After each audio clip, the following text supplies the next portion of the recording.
Happy 2023, Ann Arbor.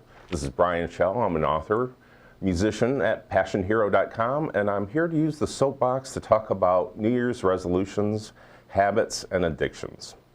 And this is especially poignant because yesterday Lisa Marie Presley passed away, and she struggled with addiction, and I think we all do, and that's one of the things I want to talk about on the soapbox. So my own theory is that everyone has three habits, three addictions. Three things that helps pass the time or satiate the senses and pass 24 hours a day, 7 days a week, 365 days a year. A lot of times when I've noticed that like people retire, I notice that they struggle because their structure is taken away, and then they have to find what to do, how to fill 365, 24/7. And so the definition of a drug is that anything, in my opinion, is anything that you ingest into the senses, into the five senses. And something that kind of is a habit, maybe not, let's not call it an addiction, but three things that you kind of like, for one, coffee maybe, caffeine for everyone, you know, to kind of wake you up or whatever. And so maybe our first drug, you know, something that helps satiate us is maybe a pacifier that the parents give. And what I'm doing is I want to bring these points out to kind of educate you that at the new year here in January of 2023, if you've made New Year's resolutions, don't give up. If you fail, try again. And so I once read a slogan that said, habit is only replaced by habit. So if we have three primary habits, sometimes you have to do a do-si-do with replace a bad one with a good one. So for example, as of August 27th, 2016, I've been tobacco free and I quit. Took a lot of bounces, a lot of effort. And that's the thing, is that if you break a resolution, you could always get back on. You could always keep trying. And that's the thing that I did, is that there were a lot of times that you bounce. You kind of like, you do a bunch of days that maybe you're sober, that you don't have a cigarette, and then if you have a cigarette, then, well, go back to days where you have no cigarette or no, if for whatever the drug or whatever the habit. So in my case, I gave up cancer sticks with drumsticks, and I became a better drummer. So that if I'm at a stoplight, sometimes I'll take my drumsticks which are on my passenger seat, and I will play on my steering wheel, and I'll get maybe even 10 seconds, maybe 30 seconds of practice.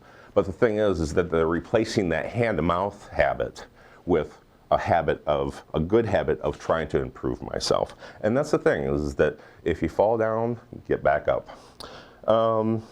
When I was in Seattle, I often walked around the downtown area, and sometimes I'd have conversations with the homeless. And I remember one was saying that one is too many, a million is never enough. And I remember that being with me with tobacco. I'd been 16 months without a cigarette, and this was in 2011. And one of the books I published went to #1 on Amazon for a free 5-day giveaway. And so I was at a campfire with a neighbor, and he was smoking a cigar, and even after 60 months, I said, hey, can I have a cigar? I was in a great mood, and one is too many, a million is never enough, and it ended up as 2 years of daily habit that later I would eventually give up. And one way that people do it is replacement therapy. I remember one guy saying about quitting tobacco is that replace your favorite with something that isn't your favorite, even though it's the same thing. So maybe switch brands, give it up, try it. If you have resolutions, you can do it. With Lisa Marie Presley, one of her quotes is to say goodbye to the shame about addiction. And it starts with sharing our stories. And so I've been sharing mine in hopes that you find something that, if the closer that you go to a place where you get your addiction or get your fix, get away from, don't go there. Don't go to that physical area where you get your fix. So stay away from it. Maybe in the aisles of the grocery store, stay away from that aisle where you have trouble. So happy 2023, author. PassionHero.com is my website.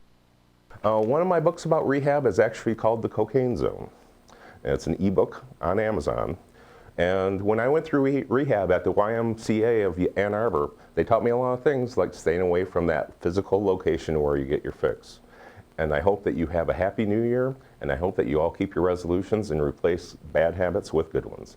Thank you so much. Go Ann Arbor.